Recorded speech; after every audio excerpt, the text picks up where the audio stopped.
Bernie Sanders, Alexandria Ocasio Cortez, and the courage to brawl for the working class. The Vermont senator and the New York representative are rallying huge crowds with a message to reshape the Democratic Party. Lauren Gambino in Tempe, Arizona. Sunday, March 23, 2025, 11:00 GMT. Share. Bernie Sanders is not running for president. But he is drawing larger crowds now than he did when he was campaigning for the White House. The message has hardly changed. Nor has the messenger, with his shock of white hair and booming delivery. What's different now, the senator says, is that his fears, a government captured by billionaires who exploit working people, have become an undeniable reality and people are angry. For years, I've talked about the concept of oligarchy as an abstraction. Sanders, an independent who votes with Democrats and twice sought the party's presidential nomination, said in an interview after a joint rally in Tempe, Arizona, with the New York representative Alexandria Ocasio Cortez. The Vermont senator recalled Donald Trump's inauguration, when the three wealthiest people on the planet, Elon Musk, Jeff Bezos, and Mark Zuckerberg, were seated in front of his cabinet nominees in what many viewed as a shocking display of power and influence. You gotta be kind of blind not to understand that you have a government of the billionaire class, for the billionaire class, by the billionaire class, he said. And then, on top of all that, you've got Trump moving very rapidly toward an authoritarian form of society. 2 months after Trump was sworn in for a second term, Democratic activists and an increasingly vocal chorus of voters say they are terrified, angry, and desperate for leadership. In something of a third act, the 83-year-old Democratic socialist is stepping in to fill the void. But his aim is not only to revive the anti-Trump resistance movement, he wants a bottom-up overhaul of the American political system. It's not just oligarchy that we are going to fight. It's not just authoritarianism that we're going to fight, Sanders told an arena full of supporters at Arizona State University on Thursday night. We will not accept a society today in which we have massive income and wealth inequality, where the very rich have never done better while working families are struggling to put food on the table. For weeks, voters have been showing up at town halls to vent their alarm and rage over the president's aggressive power grabs and the Musk-led mass firings of federal workers. But they are also furious at the Democratic leadership, charging that their party spent an entire election season warning of the threat Trump posed to U.S. democracy, and yet now appeared either unable or unwilling to stand up to him. At the rally in Tempe, several attendees demanded more defiance.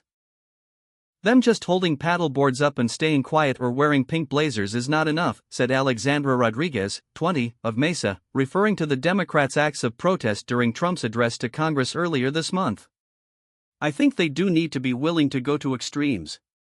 They also expressed outrage at the Senate Minority Leader, Chuck Schumer, who, faced with what he called a Hobson's choice between supporting a Republican-authored funding bill or inciting a government shutdown, wrangled a coalition of Democrats to pass the spending measure.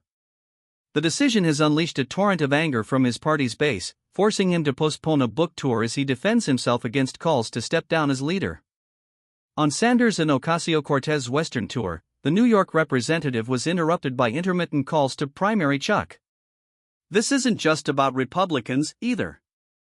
We need a Democratic Party that fights harder for us, too, Ocasio-Cortez said in Arizona, drawing some of the loudest, most sustained applause of the evening. She urged the crowd to help elect candidates with the courage to brawl for the working class.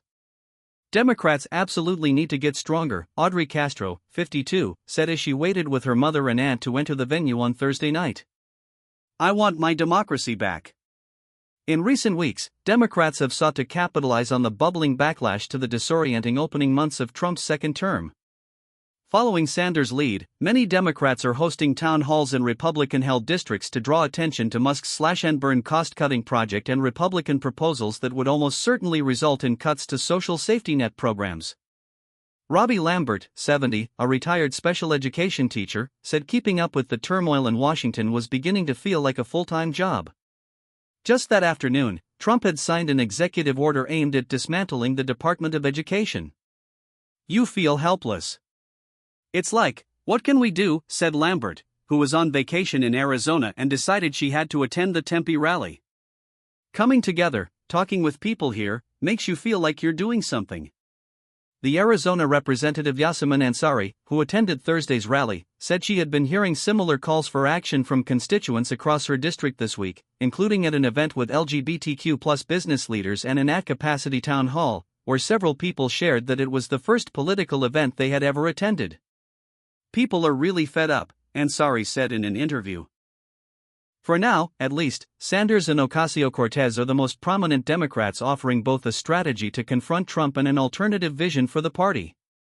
In 2024, Democrats lost support among young people and Latino voters, core constituencies, and recent polling found that the party's popularity is at an all-time low. Few Democrats disagree that their party needs to course correct, but how and to what degree remains a topic of intense debate. Supporters say the success of Sanders' tour, which began last month in Omaha, Nebraska, is a clear sign that Democrats want the party to aggressively fight what they view as Trump's encroaching authoritarianism, not roll over and play dead, as veteran strategist James Carville suggested in an op-ed. They also view it as an endorsement of Sanders' policy agenda, arguing that his brand of economic populism is the right match for this turbulent political moment. According to a memo by Sanders' longtime advisor, Faiz Shakir, the senator has raised more than $7 million from more than 200,000 donors since February, and is drawing crowds 25% to 100% larger than at the height of his presidential campaigns in 2016 and 2020. On Friday, more than 30,000 people attended a rally in Denver, the largest audience Sanders has ever drawn, his team said. "We're living in an intensely populist moment right now," Shakir wrote. "It's not left versus right. It's very top versus everyone else." The title of his memo, "It's a Populist Revolt, Stupid." The joint appearance by the 35-year-old New York representative and the Vermont senator who she has said inspired her to run for office naturally raised the question, is Ocasio-Cortez the heir to the progressive movement Sanders has been building since before she was born? Several rallygoers in Tempe believe she had the potential to lead the party, and perhaps even the country. "When AOC has something to say, I listen," said Jonas Prado, 32, a first responder. "I hope she's the first woman president," said Norman Ellison, 60, a mechanical engineer. There was also a tinge of wistfulness in the arena. Supporters dressed in old campaign t-shirts and hats, and one person sported a pin that said, "Bernie was right." Sanders, who has all but ruled out a third run for president, was in vintage form, delivering a blistering, 50-minute critique of the top 1% with the moral ferocity that has long endeared him to legions of politically disaffected supporters. The senator named names, accusing executives from the fossil fuel, insurance, and pharmaceutical industries of being major criminals, while sharing stark statistics on wealth inequality in the U.S. that elicited boos and gasps from the audience. At one point, Sanders cited an analysis released by his Senate committee that found the wealthiest Americans live an average of 7 years longer than poorer Americans.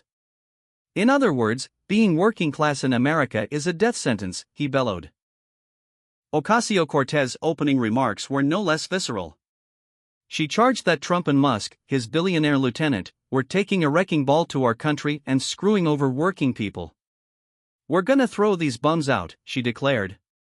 While both Sanders and Ocasio-Cortez share a political vision, their double act showcased the distinct styles of two progressive leaders at opposite ends of their career arcs. Ocasio-Cortez offered a more personal touch, weaving elements of her biography into her speech, something Sanders is typically loath to do. She spoke of her mother, who cleaned homes, and her father, whose death from a rare form of cancer plunged the family into economic uncertainty. "I don't believe in healthcare, labor, and human dignity because I'm an extremist," she said, pushing back on the right-wing caricature of her. "I believe in these things because I was a waitress." She said she empathized with Americans who felt overwhelmed and demoralized, and encouraged them not to give in to despair. "We won't do that," someone in the crowd yelled. When the event concluded, Sanders and Ocasio-Cortez left the arena to address an overflow crowd that hadn't been able to get in. "This is where the future is," said Sebastian Santamaria, 25, gesturing toward the empty podium adorned with a "Fight Oligarchy" placard. "As a person who has supported Democrats in the past, I don't want to keep supporting you if it doesn't look more like this."